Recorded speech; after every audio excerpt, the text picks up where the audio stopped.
And what's up, everybody? I'm back with another roller coaster review. Today I am reviewing Pepsi Orange Streak. This is the last coaster review that I'm going to do from Nickelodeon Universe. Like I said, the other two are very similar to other coasters I've already reviewed, so I'm not going to review them. But I am going to review Pepsi Orange Streak. It's their oldest coaster. It opened 1992. It's been there for quite a while. And it's a nothing special coaster. So just know that going in.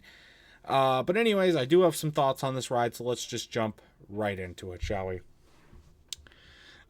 First off, it is pretty fast. It is pretty fast considering that the drops and stuff are not that steep. But it does carry some speed, which I was surprised about. It doesn't not necessarily doesn't look that fast from a distance. But once you're on the ride, like the pacing is really, really good. Goes through the turns really well. I mean, there's not a whole lot else going on here. But even still, it's a 2 lift hill coaster as well. So even with that, I think it's still some pretty good pacing. And it is a long ride. This is definitely, I think, the longest of the coasters in the park. It kind of just winds around, twists and turns through. It even intersects with the log flume ride and a few other rides in the park, and that's pretty cool. Especially when it goes through that like cave part that intersects again with the log flume ride when it's going through there. There's some really cool theming there, and you go up the second lift hill, and so it's really, really, really nice. It's cool that they were able to input a little bit of that because, I mean, it's called Pepsi Orange Streak, and there's a Pepsi logo on the last car on the train, and that's it for theming. There is not anything else besides that cave, and that cave is really, really nice. But again, it's more of a, I wouldn't say kids coaster, it's more of a family coaster, so you would expect that. I know, but still. So the cave part is cool. You know, they don't have an unlimited amount of space to work with. It's an indoor park, so it kind of see where they worked in with the creativity to build around this coaster with it being the oldest one in the park, and I think that's a really, really cool touch. I do have one negative to talk about. It is a very high capacity ride, I must say that, because of how large the trains are, but it is very cramped. Very cramped. I rode this with my brother. We rode in the very back row, and I was not necessarily worried about me not fitting, but for my brother to not fit because he has very long legs, because there's just no space in these little cars at all. And just there's no seat belts or anything, but we were cramped in there. We were not moving.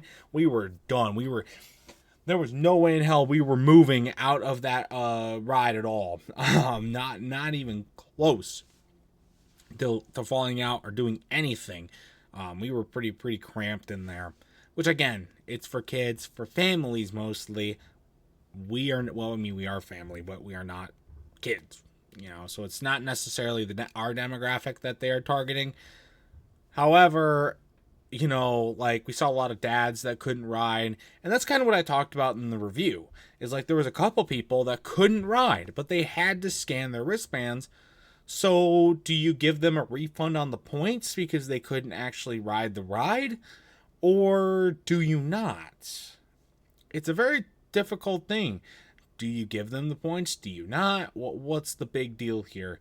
And that would really, really suck. Like, you can't fit into the ride just because you have too long legs and you can't ride with your kid, and that would suck as a parent. It would, for sure. So, but I mean, that's really all I gotta say about the ride. I mean, it's nothing special. I mean, if you get like one of the all day wristbands, I would say it's worth the ride. I wouldn't pay points specifically to ride it. Unless, again, you are a coaster enthusiast and want the credit, which is what I wanted, which is why I wrote it. But otherwise, it's nothing special. I have to give it a 5 out of 10. Actually, no, I'll give it a 6. Actually, I enjoyed it more than I thought I would. It's a nice long ride, has some good theming, carries good speed. So overall, it actually exceeded my expectations, which I really didn't have much of them going in. So, but it was good that it did so.